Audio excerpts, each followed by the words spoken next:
নমস্কার বন্ধুরা, তুমি কি অনেক পড়ো কিন্তু পড়ার 10 মিনিট পরে গিয়েই তোমার মনে হয় আজকে আমি কি পড়লাম?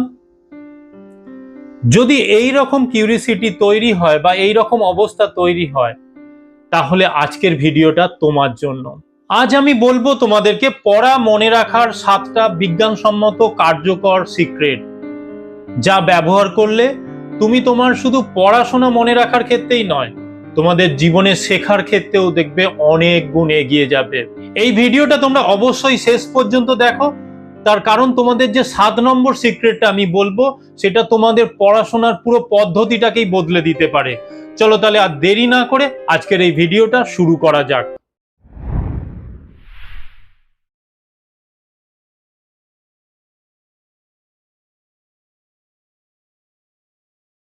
সিক্রেট নাম্বার 1, অ্যাক্টিভ রিকল ব্যবহার করো।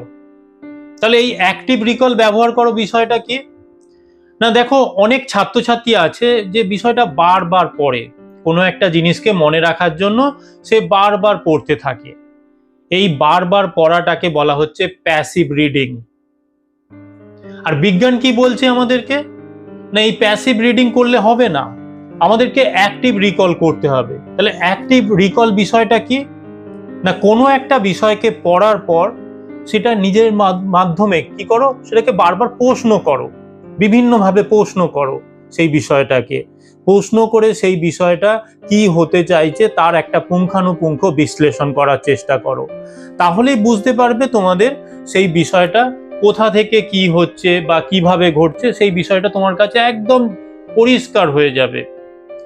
আর এর ফলে কি হচ্ছে, সেই বিষয়টা তোমার দীর্ঘদিন মনে থাকছে। তাহলে এই বিষয়টাকেই বলা হচ্ছে অ্যাক্টিভ রিকল।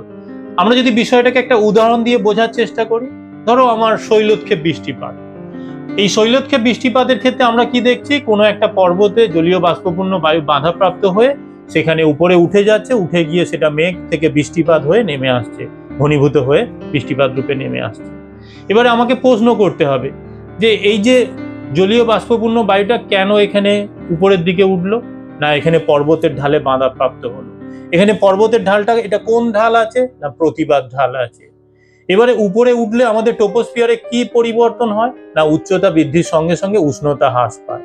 আর এই উষ্ণতা হ্রাস পাওয়ার ফলে কি হচ্ছে না, এই জলীয় বাষ্পপূর্ণ বায়ুটা উপরে মেঘ, পরে ঘনীভূত হয়ে বৃষ্টিপাত রূপে নেমে এসে আমাদের এই প্রতিবাদ ঢালে বৃষ্টিপাত ঘটাচ্ছে। একইভাবে অনুবাদ ঢালে কি হচ্ছে, অর্থাৎ বিপরীত ঢালে গিয়ে কি হচ্ছে না, সেখানে জলীয় বাষ্পের পরিমাণ কমে যাচ্ছে আর দ্বিতীয়ত উষ্ণতা বেড়ে যাচ্ছে, যার জন্য আমরা দেখতে পাচ্ছি সেখানে বৃষ্টিপাত সেই অর্থে হচ্ছে না, যে কারণে সেখানে বৃষ্টির ছায়া অঞ্চল তৈরি হচ্ছে। তাহলে এইভাবে নিজেকে যখন প্রশ্ন করে করে উত্তরগুলো করার চেষ্টা করবে, তাহলে দেখবে সেই বিষয়টা তোমার কাছে একদম পুঙ্খানুপুঙ্খভাবে পরিষ্কার হয়ে যাবে এবং তুমি সেই বিষয়টা দীর্ঘদিন মনে রাখতে পারবে। তাহলে অবশ্যই তোমরা অ্যাক্টিভ রিকল ব্যবহার করো। এরপরে সিক্রেট নাম্বার 2, স্পেস রিপিটেশন।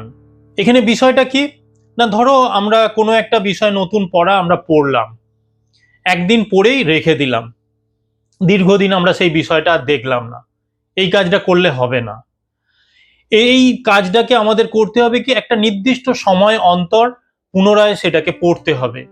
অর্থাৎ আমি প্রথম দিনে নতুন পড়া পড়লাম, এরপরে দ্বিতীয় দিনে তাকে আবার রিপিট করতে হবে, এরপরে আমি তৃতীয় দিনে গিয়ে পড়লাম, আবার আমি 7 নম্বর দিনে পড়লাম, 15 নম্বর দিনে গিয়ে পড়লাম। তাহলে এইভাবে একটা নির্দিষ্ট সময় অন্তর এটাকে রিপিট করতে হবে, রিপিটেশন ঘটাতে হবে। তাহলে এই ঘটনাটাকেই বলা হচ্ছে স্পেস রিপিটেশন। তাহলে এই বিষয়টা করলে আমাদের কি হচ্ছে না, সেই পড়াটা আমাদের দীর্ঘমেয়াদী হয়ে যাচ্ছে। একইভাবে দেখো, যখন আমি দীর্ঘ টানা আমি 14 ঘন্টা বা 12 ঘন্টা পড়বো, তা তখন তার মাঝে মাঝে আমি ছোট ছোট আমাকে ব্রেক নিতে হবে। তাহলে সেই ব্রেক নিলে আমার কি হচ্ছে, পড়াটা তখন দেখবে তারপরে ব্রেকের পরে পড়তে আবার ভালো লাগে। অর্থাৎ এখানে একটা নির্দিষ্ট সময় অন্তর আমাদেরকে গ্যাপ দিতে হবে, আবার সেই বিষয়টাকে নিয়ে পুনরায় পড়তে হবে, তবেই আমাকে সেই পড়াটা দীর্ঘমেয়াদী হতে সাহায্য করবে। তাহলে এই বিষয়টা অবশ্যই মাথায় রাখবে। এরপরে সিক্রেট নাম্বার 3, বুঝে পড়ো, মুখস্থ করো না। দেখো, যে কোনো পড়া তোমরা যখন পড়তে বসছো, সেই বিষয়টাকে বারবার পড়ে মুখস্থ করলে হবে না, সেটাকে তোমাকে বুঝতে হবে।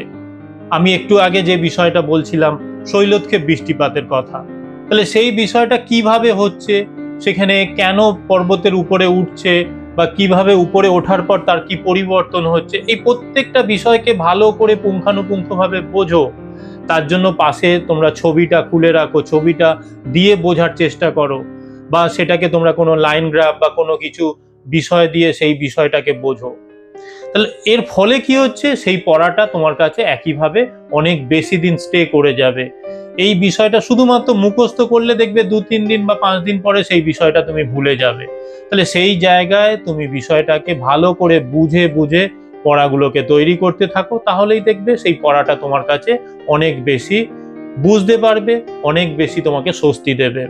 এরপরে আমাদের সিক্রেট নাম্বার 4, এখানে যে কোনো জিনিসকে তোমরা লিখে পড়ো। দেখো একটু আগে আমি তোমাদের বললাম বুঝে মুখস্থ না করে করতে। এবার এই বুঝে মুখস্থ না করার অর্থই হচ্ছে তোমাকে বারে বারে লিখতে হবে বিষয়টাকে।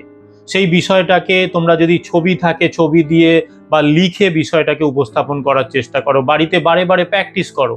দেখো শুধু চোখ দিয়ে পড়লে হবে না, সেখানে হাত দিয়ে লিখতে হবে, বা মস্তিষ্ককে কাজে লাগাতে হবে, বা কানটাকে কাজে লাগাতে হবে। তাহলে এই 3টে জিনিস যখন কাজে লাগবে, তখন তোমার এই পড়াশোনাটা অনেক বেশি শক্তিশালী হবে, অনেক মনে রাখাটা অনেক বেশি শক্তিশালী হবে। এর ফলে কি হবে, তুমি সহজে ভুলবে না সেই বিষয়টা। দেখো এখানে আমাদের যে কোনো অঙ্কের ফর্মুলা হতে পারে, অঙ্কের কাজ হতে পারে, ম্যাপ পয়েন্টিং হতে পারে, বা এখানে কোনো সালের কাজ হতে পারে, বা যে কোনো বড় কোশ্চেন যেগুলো ছবি টবি দিয়ে লেখা, তাহলে সেই বিষয়গুলো যখন তুমি লিখে বুঝে ভালো করে করবে, তাহলে সেটা তোমার কাছে অনেক দিন মনে থাকবে, অনেক বেশি পড়াটা শক্তিশালী হবে। এরপরে সিক্রেট নাম্বার 5, অন্যকে শেখাও। এটা আমাদের শেখানো বা আমাদের বোঝা বা পড়া মনে রাখার ক্ষেত্রে একটা শক্তিশালী পদ্ধতি। এটা হচ্ছে টিচ টু লার্ন। দেখো যে কোনো পড়াশোনা আমরা যখন কি হয়, ধরো আমি আমার ক্ষেত্রেই যদি বলি, তাহলে আমি তোমাদের কাছে যখন বলতে আসছি, তার আগে আমাকে নিজেকে ভালোভাবে শিখতে হচ্ছে, বিষয়গুলো আমাকে নিজেকে প্রশ্ন করতে হচ্ছে, বুঝতে হচ্ছে। তাহলে সবটা অ্যানালিসিস করার পর আমি তারপরে তোমাদেরকে শেখাতে আসছি।